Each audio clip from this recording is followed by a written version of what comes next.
Hola, ¿qué tal? Asistimos a un nuevo episodio del canal de Marisa Domènech Nuevo Viaje a Ítaca. En esta parte de la Celestina, que me faltaba por culminar las explicaciones oportunas o pertinentes, vamos a hablar de la crisis del siglo XIV, pero que influyó en el siglo XV para que hubiera un incremento de la riqueza y el desarrollo de la economía, sobre todo y fundamentalmente no tanto de la industria como sí del comercio. Esto da lugar a una serie de tendencias de desviación estamental de las figuras y roles de los estamentos y de las clases sociales y capas, que influyeron notablemente, sobre todo, no tanto en la alta burguesía en esa época que como después en los siglos avanzado el XVI y entrando el XVII con el primer siglo del siglo de oro hasta el XVIII, pero sí grandes economías burguesas que coparon la economía, sobre todo a nivel europeo y de otros países de Europa occidental, sobre todo y fundamentalmente. No tanto como ocurre en Bélgica y en Italia, donde el desarrollo se hace muy patente, pero aquí en la Corona de Castilla, por ejemplo, sí que es verdad que el desarrollo fue bastante relevante. Y eso da lugar a que se cambian los roles y las formas economicistas y deterministas que dan lugar a una nueva desarrollo de una riqueza que no tiene que ver con el linaje de sangre, propiamente o caballeresco, como el señor antiguo clásico, sino que es propio de la nueva adquisición de nuevos ricos, de la riqueza acumulada, que puede sobrevenir por dos fuentes.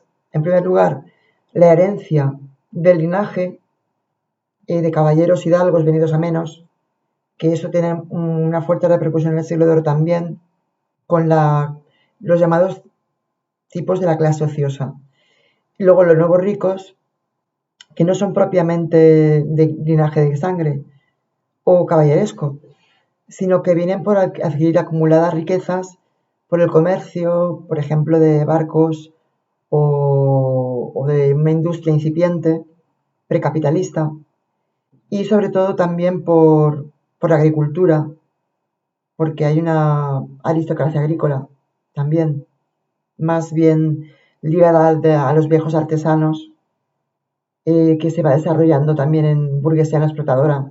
Como luego ya la burguesía, venido el siglo XVIII-XIX, adquirirá copas de toma de poder, se verá más patentemente la alta burguesía como clase dominante.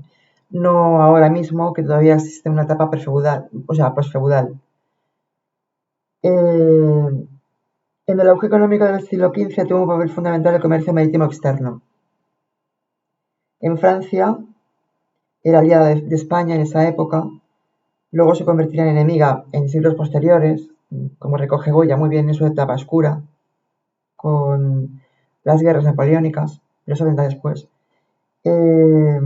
Pues eran aliados. Italia, la relación de Sevilla y Génova es intensa, es decir, la economía castellano, sobre todo más que de la corona de Aragón, de la corona de Castilla, donde luego en el 16 los reyes católicos gobernarán para emprender la conquista de América, pues se hace relevante también ese poder, ese poderío económico, economicista. Un nuevo sentimiento de riqueza que ha sido estudiado por muchos autores coetáneos de la época, pero sobre todo posteriores, en análisis a posteriori, dice que se movió mucho dinero y que todo eso se extiende a toda la Europa occidental, prácticamente. Bueno, hablando de bote pronto del mundo social de la Celestina, que es de lo que va esta entrada o este vídeo, no es fácil hallar en el marco de la historia cultural obras que con tanto relieve como la Celestina, que como ya os dije en un vídeo anterior, es un documento histórico per se, por sí mismo, porque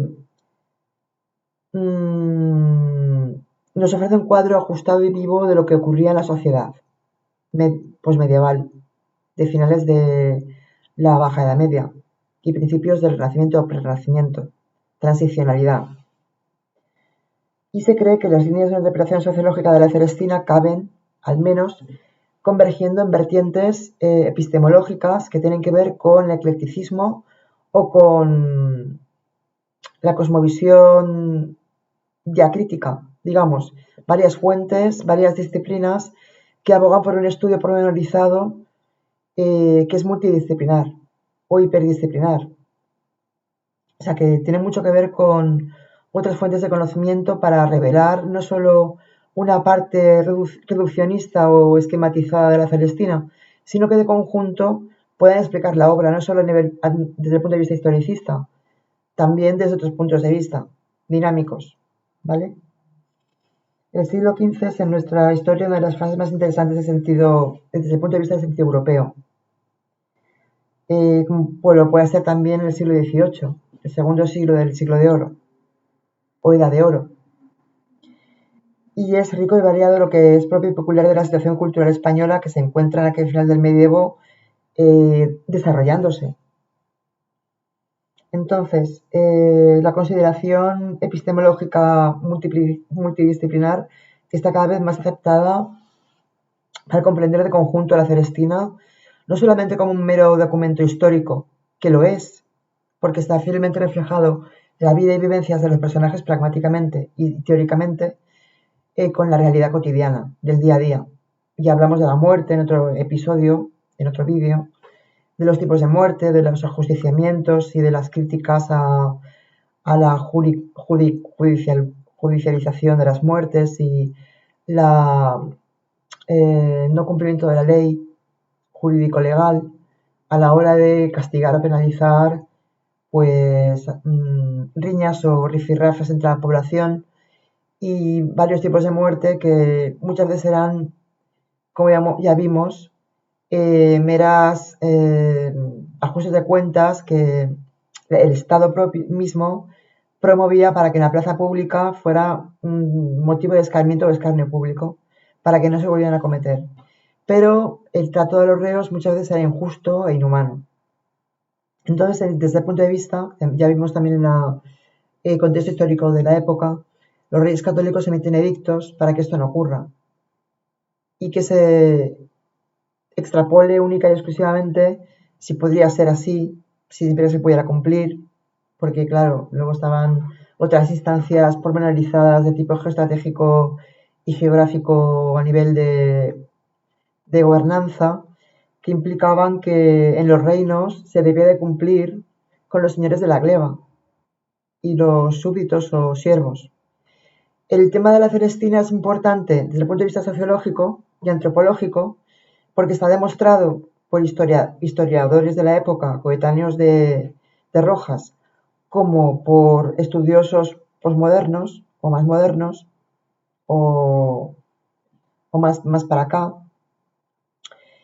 que tuvo una influencia muy grande el hecho de que el trabajo de investigación que ellos hacen está pegado al terreno y hay documentos que se han conservado después o se han descubierto después o se han analizado después que corroboran todos estos hechos.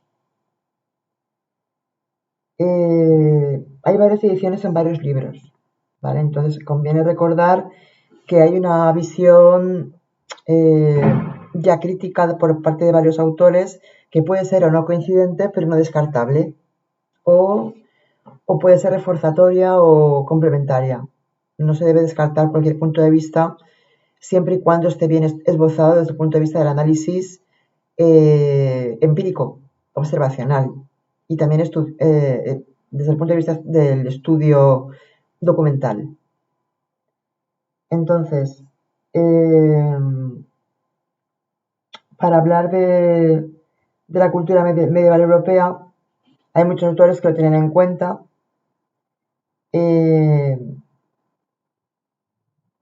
El dramatismo de los personajes reales, como Calisto, como Melibea, como los criados, como las rameras o las prostitutas pupilas de la Celestina, como la propia Celestina, o como Melibea o Pleberio, Alicia sale menos, la mujer de Pleberio, pues tienen una individuación muy fehaciente, muy dominante. Aunque es verdad que tiene un sentido didáctico la obra, porque primero se pasó de comedia a tragicomedia, y entre medias pues hay un sentido moralizante. No es verdad que la Inquisición persiguiera esta obra de la misma forma, o a varias de las obras coetáneas de la Celestina o posteriores, de la misma forma o con el mismo grado o gradualidad, sino que no se tocó apenas prácticamente, porque también es un tópico el hecho de que la Inquisición fuera ataque feroz a los abjurantes y a los judíos conversos.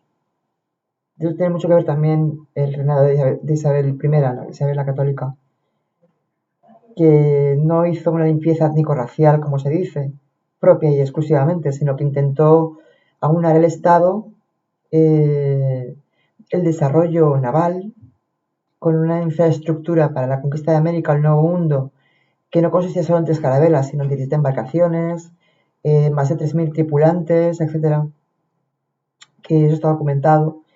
En fin, hay una serie de cuestiones que refutarían la leyenda negra, como ya os expliqué en otro vídeo.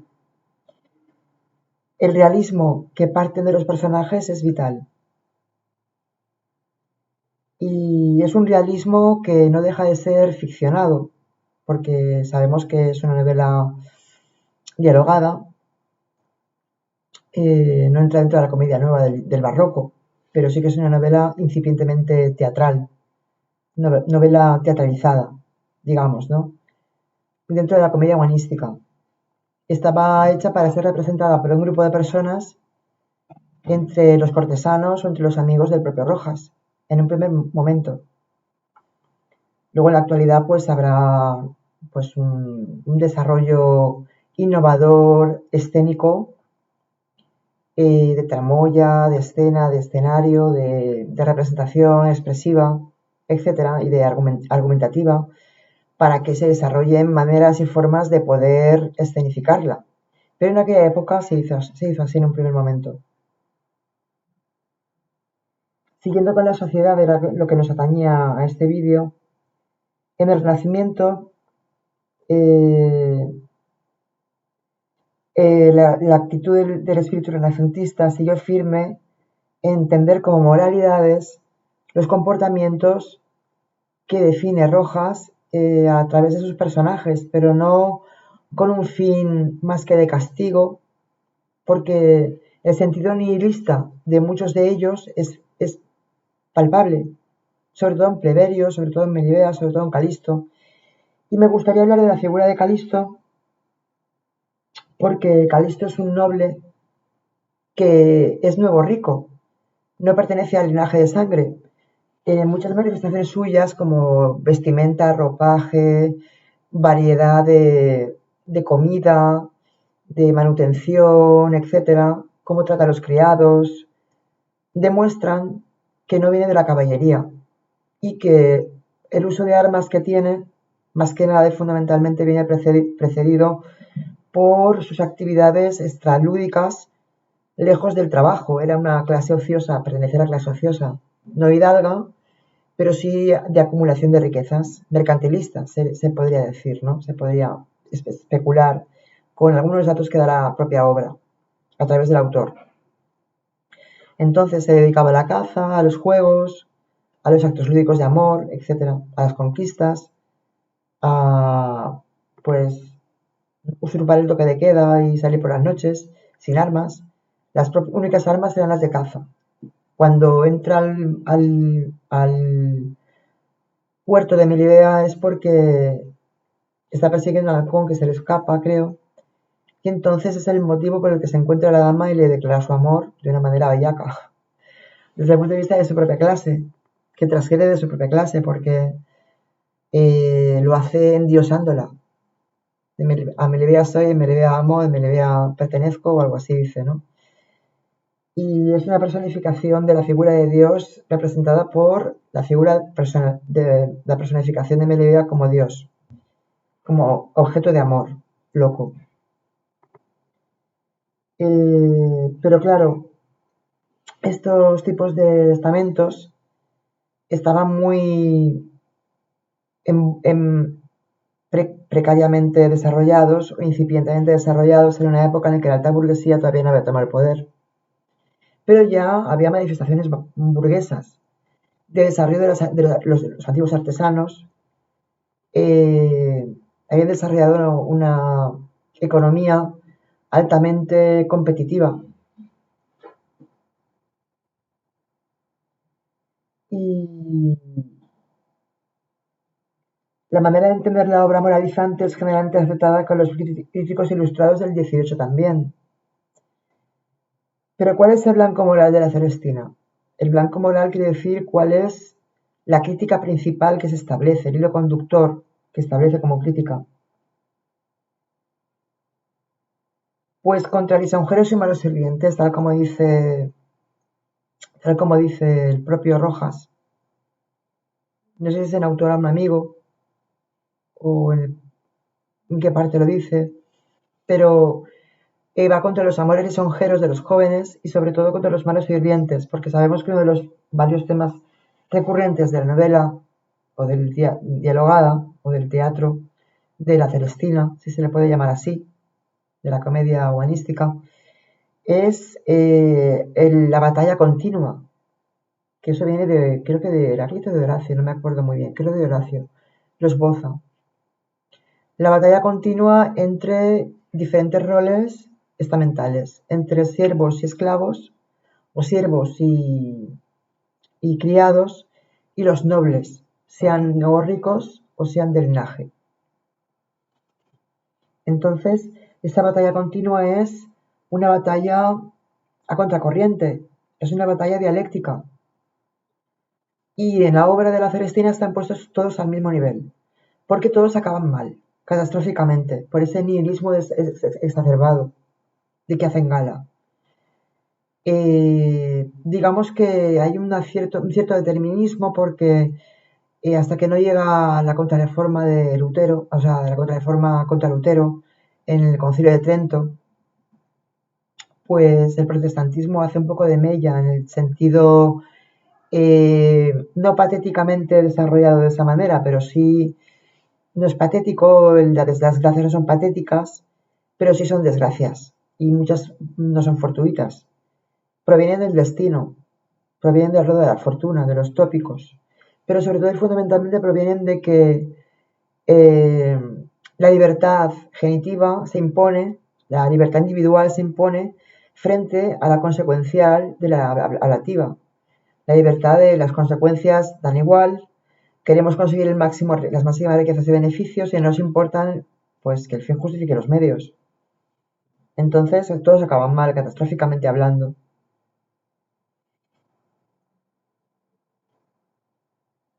La Celestina nos presenta el drama de la crisis y transmutación de los valores sociales y morales que se desarrolla en la fase de crecimiento de la economía, de la cultura y de la vida entera en la sociedad del siglo XV.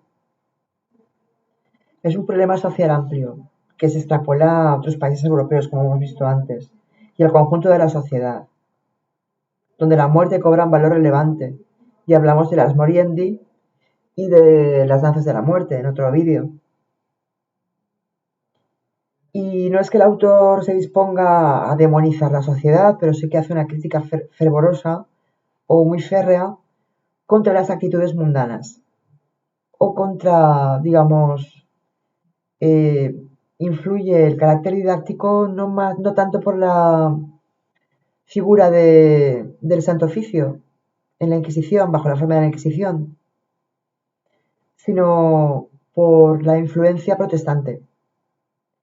Desde ese punto de vista, los reyes católicos intentarán unificar los reinos, intentarán llevarse bien con la corona de Aragón, intentarán llevarse bien con, pues con Portugal, intentarán llevarse bien para unificar el Estado y para que desde el punto de vista judío-cristiano, protestante, hebreizante o árabe, no haya disputas a no ser que los propios herederos de los expulsados de otros países que vinieron a España sean los expulsados por el edicto de 1492, o no me acuerdo cuándo fue el edicto de expulsión de los judíos, si coincidió con la conquista de América. No sé tanto de historia.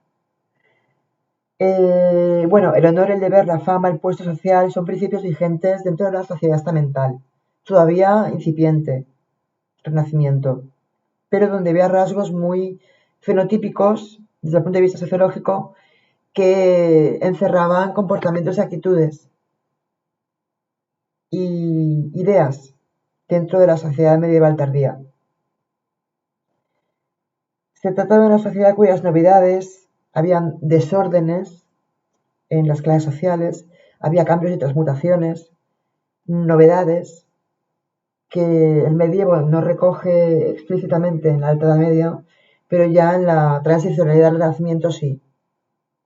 Se trata de un nuevo modelo de sociedad, con las leyes de Toro, etcétera, que dan pues nuevas leyes para que se produzcan reformas. Reformas para mejor, teóricamente hablando, porque no siempre se cumplen, a pesar de la buena voluntad de los reyes católicos después.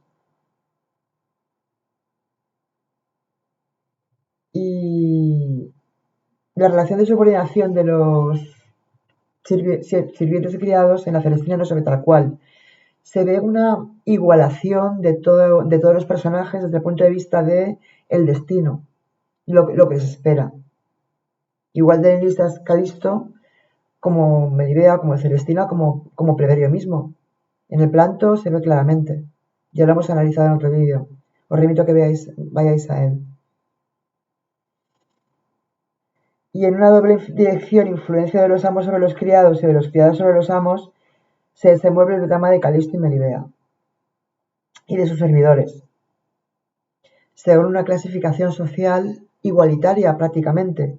No son unos más porque son clase pudiente o clase de nuevos ricos o clase de poder o de estatus social superior o elevado, en tanto en cuanto los criados son el nuevo proletariado, que luego se desarrollará y dará lugar a una clase para sí. Ahora no tienen verdadera conciencia de que son proletarios, pero sí que es verdad que protestan contra su condición.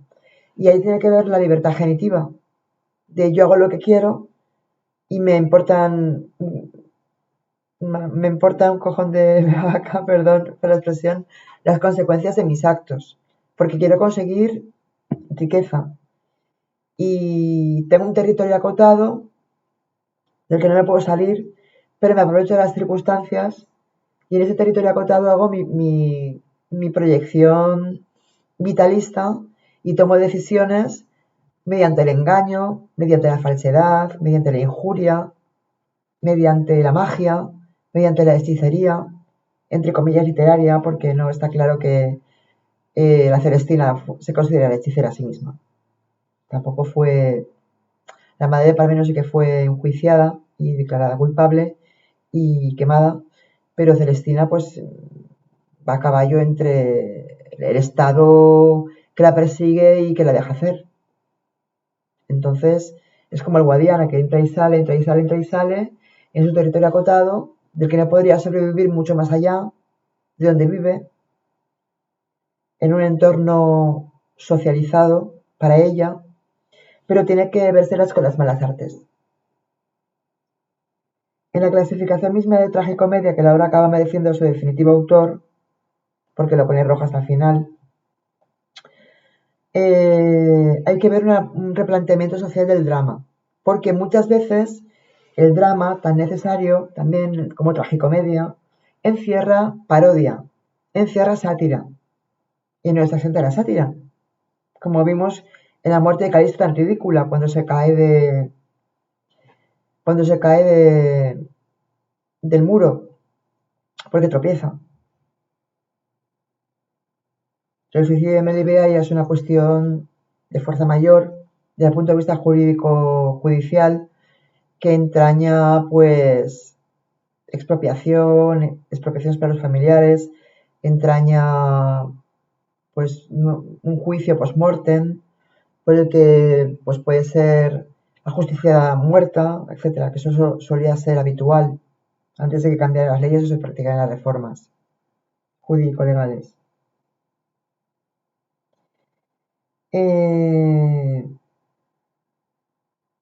La conciencia moral de la época vive una crisis de valores, crisis de cambios, pero que no acaban de materializarse.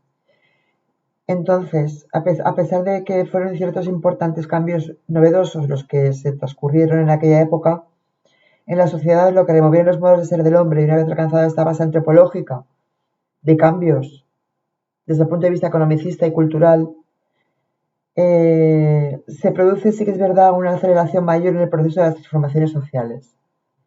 Transformaciones sociales que llegarán a su culmen durante el 18, hasta que se declaran los derechos del hombre,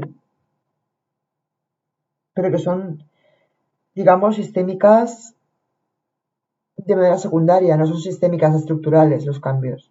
No vendrán hasta más tarde. Hay una oposición de la razón en los personajes frente a la voluntad. Así lo manifiesta Pármeno, así lo manifiesta Sempronio, criticando a su amo, así lo manifiesta Celestina, criticando a Pármeno, etc. Porque Pármeno se resiste al cambio, aunque luego sucumbirá, debido a que se utilizan dos fuentes principalmente. Celestina le dice a Pármeno que su padre guarda, le ha dejado a ella en su posesión una bolsa con dinero, con joyas o con un tesoro, alude, o son tres fuentes, alude a la madre que fue amiga suya y alcahueta también como ella, y que fueron vecinas, y que Palmero estuvo de pequeño al cuidado de Celestina.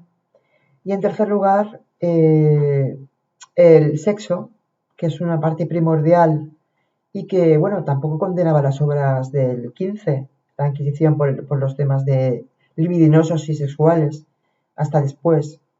Tampoco fueron perseguidas hasta que no fueron perseguidos los códices y los libros prohibidos por el Vaticano, pero un siglo después, en el 17 o 16, finales del 16. Entonces recurre al sexo, la tercera fuente de convencimiento, para decirle a Pármeno que creo que es Alicia, no me acuerdo si es Alicia o Aleusa, la amante de Pármeno. Aleusa creo que es. Y ante el estado de Calisto, el que ve entregado a la maldad de Celestina lo haya guiado por la opinión, que contra razón domina su voluntad, concluye, textualmente, no es capaz de ninguna redención, ni consejo, ni esfuerzo. Vamos, ¿eso quiere decir que el mal anula la capacidad de reacción del libre albedrío y su posibilidad de salvación? Pues un grave problema para la época, porque se plantea dramáticamente en el fondo del conflicto moral presentado en la Celestina que la polémica suscitada por las doctrinas del luteranismo acerca del tema. El luteranismo, como sabéis, no implica salvación del hombre. Hay un determinismo religioso y eclesiástico, también de la feligresía, y es una influencia negativa, más que la judeocristiana o más que la católica. Porque la católica sí que había remisión y salvación del hombre en la vida eterna, y se cumplía una serie de ritualísticos condicionantes, se cumplían una serie de ritualísticos condicionantes antes de morir, la forma del buen morir. Habían leyes al respecto, desde el clero. Pero viven los hombres en un mundo desordenado que trae consecuencias funestas en todos los órdenes, tanto en el clero, tanto en la burguesía, tanto en la nobleza, tanto en la cortesanía, tanto en la aristocracia, tanto en los reyes, etc. En todos los estamentos y clases y capas sociales, en todas las esferas, digamos, ¿no? Y en el encadenamiento de causas y efectos, que como luego veremos rige muy moderadamente el mundo de la Celestina, yo hago esto y a consecuencia me pasa esto, porque he sido nihilista, porque no he considerado la religión, porque no he considerado la salvación, porque no he pedido el perdón, el arrepentimiento, el ars confessio, pues no permite más que una salida desastrada de una situación así, que es el catastrofismo.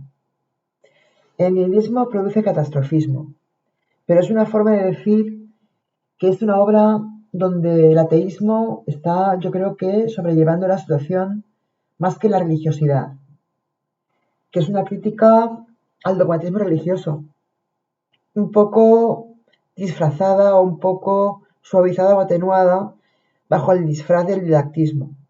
Por eso no se puede considerar una obra estrictamente moralizante, sino digamos que Rojas se vale de ello para pasar por alto la Inquisición, para pasar por alto eh, las nuevas formas de estatus social y para que la gente lo pudiera entender, lo pudiera leer y dejara al propio autor, o sea, al propio lector, la posibilidad de castigarse a sí mismo o no, si se cree o no fervientemente esa moral o no se la cree.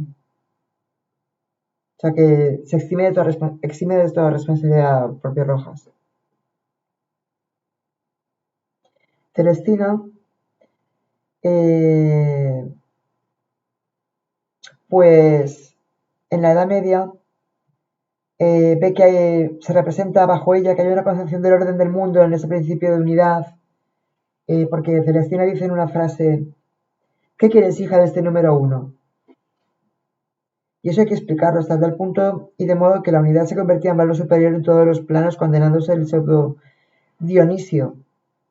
En el número 2, numerus infamis. Estos son tópicos medievales. Lo que quiere decir que el número 1 es condenado. Lo que quiere decir que hay una división y una concordia y discordia con el universo. Que todos los males que ocurren son males naturales, que vienen de la naturaleza. Porque esa batalla continua que dice Horacio, creo que lo dice, donde todo es una batalla perpetua y que recuerda a Rojas también en una parte de su libro, es todos contra todos.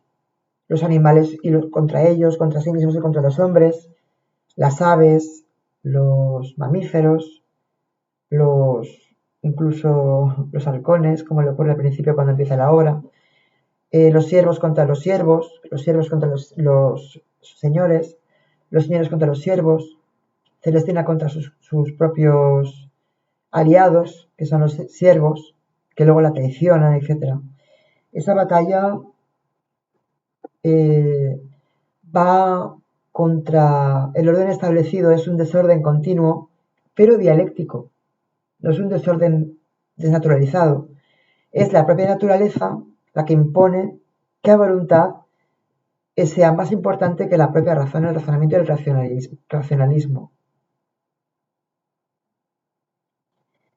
Y bueno, yo quería deciros que los hombres del siglo XV, bajo la crisis de las ideas tradicionales de unidad y armonía, vivieron agudamente un sentimiento de variedad y de contraposición. Las relaciones económicas de mercado ejercen una influencia decisiva hasta el de las concepciones acerca del universo. Porque el mundo o es gobernado o es desgobernado. Y por eso los tópicos medievales son tan importantes. Porque implican un determinismo exacerbado. O dependes de la fortuna, o dependes del carpe diem, o dependes del recurso de autoritas, bajo los dioses, bajo la mitología, etc. Con todos los tópicos que existen. Y esa oposición, que se dice concordatia positorum, que es otro tópico, está muy lejos de creerse que sea lo que domine la sociedad, porque sí que había un orden. Lo que pasa es que Rojas quería hacer una crítica contra los convencionalismos sociales clericales. Y también huía un poco de esa moralización explícita, por eso estaba bajo mano un poco. Luego veremos en Pleberio, como conclusión del drama que todos ellos han vivido, que formula la tesis de que el mundo es un desorden fortuito contradictorio. Hay un caos. Dentro del desorden de la naturaleza hay un caos, pero luego hay una armonía que pervive, que es la dialéctica de todos los personajes, que unos no pueden vivir sin los otros, y que entre ellos esa batalla continua se va a dar ferozmente. Yo quería hablar un poco de esa relación directa de los personajes, cuando hablo del nihilismo, representado por muchos de ellos, y el destino trágico y dramático, súper dramático, que con las muertes, menos la de Pleberio y la de Alisa, son los padres de Melibea. Pero les ocurre a todos. Y bueno,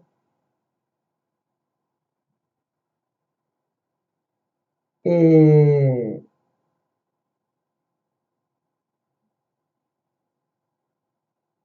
básicamente viene a ser esto. La superioridad de reputación de la clase ociosa, volviendo al tema sociológico, de capas sociales, en su etapa guerrera se manifestaba en la abundante posesión de bienes y también de personas que, como siervos o esclavos, trabajaban para el Señor. Estaban eximidos de trabajar, porque hay una diferenciación también, y os quería hablar de ello, del trabajo manual y el trabajo o el no trabajar. Por eso son los caballeros y los señores se transforman en clase ociosa, no trabajadora. No trabajan con sus manos. El siervo de la gleba, sí. Los siervos también. Y ahora en la etapa pacífica o económica, porque no hay guerras, a no ser que sean las guerras, eh, pues no sé si provenientes de Flandes, como luego se verá. Hay una etapa pacífica y económica de entreguerras en el siglo XV, finales. La superioridad se debe reflejar también en un efecto de dominio sobre cosas y hombres. Los servidores producen para el Señor. La prueba de que se pertenece al alto estado de los señores estará en que todos conozcan cómo uno puede vivir sin trabajar. Y eso es lo que les da la reputación de una clase considerada la dominante. Ya no es la cortesanía, ya no es el reino, el señor del reino, o el alto cargo del feudo, sino que los aburguesados es la nueva clase social que va desarrollándose y perfeccionando sus rasgos sistémicos paulatinamente, hasta que llegan al 18. Calisto, de lo que os quería hablar también, es que responde a la figura del joven miembro de la clase ociosa, en ese último estadio de carácter económico que hemos definido. No hay ninguna alusión militar que pertenezca a la caballería, ni que lleve armas consigo, porque en los toques de queda había que llevar armas por la noche para defenderse, si salías. Está claro que él cuando muere no llevaba armas y había transgredido el toque de queda. Era, bueno, formaba parte del grupo de Lampa, digamos, ¿no? De los bajos fondos. Y él, como clase social transgresora, también se mezcla con los bajos fondos. Con Calisto, o sea, Calisto con Melibea, forma la clase cortesana transgresora de su propia clase en cuanto al loco amor, pero Calisto forma parte de Lampa, de la avaricia, de la codicia, de él se aprovechan todos y sacan la mejor tajada, pero él se mezcla. Por eso ese término de igualación de todas las capas. Tanto de los señores, no hay una dicotomía de los señores con respecto a los criados y sirvientes. La preocupación de este por las galas de vestir se hace patente en momentos importantes de la obra y se repite en todas las novelas del mismo género. También no es patente en otras representaciones literarias. Y la ostentación. Los ricos tenían que ostentar, así como los antiguos ricos de linaje o de sangre tenían que mantener sus posesiones sin gastar mucho y no podían acudir a la plaza a comprar porque era signo de mal visto. Calisto sí que va a la plaza a comprar con sus criados y eso denota pues un signo de acumulación de riquezas y de señorío de nuevo tipo, nuevo rico. Son los hijos de una clase que trabajó severamente para acumular fortuna. Esos hijos actúan y viven bajo la pretensión confesada o no de cambiar su posición social. Por eso hacen ostentación de costumbres, de sentimientos, de conducta, vienen condicionados por la posesión heredada, no ganada de ricos patrimonios. Los padres habían vivido bajo la ley de un ahorro calculado, como hemos visto, de una administración exhaustivamente ahorrativa, y ellos son liberales al 100%. Se llama este tópico Actus Liberalitatis et Bene Uti Pecunia, dicho por San Antonio de Florencia, representante, como sabido, de la generación de los fundadores del capitalismo. Hay un precapitalismo ya, se puede decir, que forjándose, con la explotación originaria, que empieza aquí, y el éxodo del campo a la ciudad, para forjar una legión de personas que no tienen nada, que más tarde, 1 o 2 siglos más tarde, empezarán a vender su fuerza de trabajo en las fábricas y en los talleres. Debido a la aparición de estos hijos de ricos en el siglo XV hay comparativamente un desarrollo inusitado de los objetos de lujo. El refinamiento, la pompa, la lujuria, el utillaje de las casas, el lujo exacerbado de los muebles, de las vestimentas y los ropajes, de las joyas, etc. Es patente.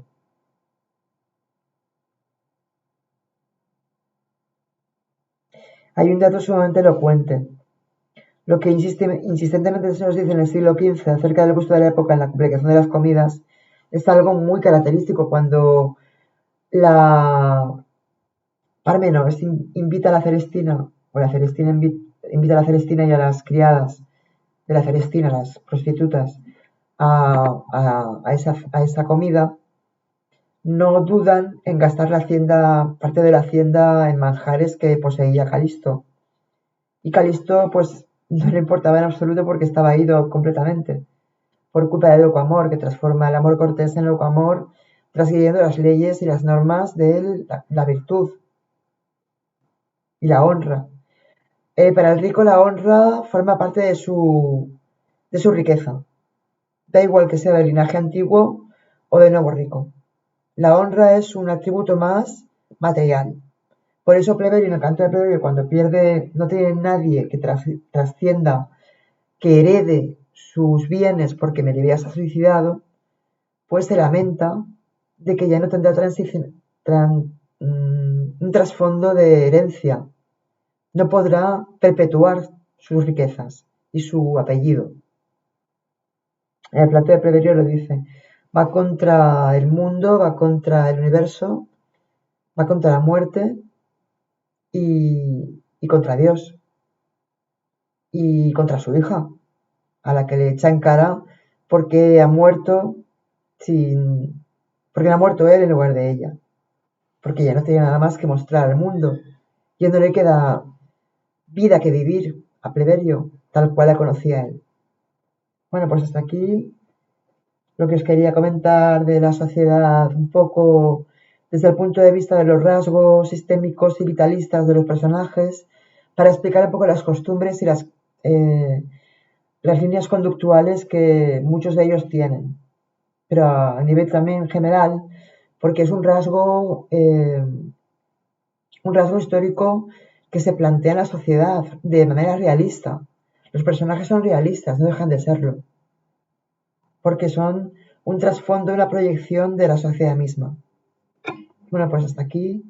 Espero que os haya gustado y os haya servido. Yo muy agradecida que me escuchéis, y esto me sirve para estudiar, como ya os he dicho muchas veces. Me repaso de vez en cuando los vídeos, y estoy haciendo un trabajo de la Celestina por escrito, que voy a publicar en breve, cuando lo termine. Luego lo haré de la que de Zalamea, y luego del último vídeo que he publicado aquí, de Maribel y la extraña familia de Miguel Miura, también por escrito, en mi blog Nuevo Viaje a Ítaca. Pero bueno, para eso todavía estoy en proceso de trabajo. Un saludo y hasta la próxima. Chao.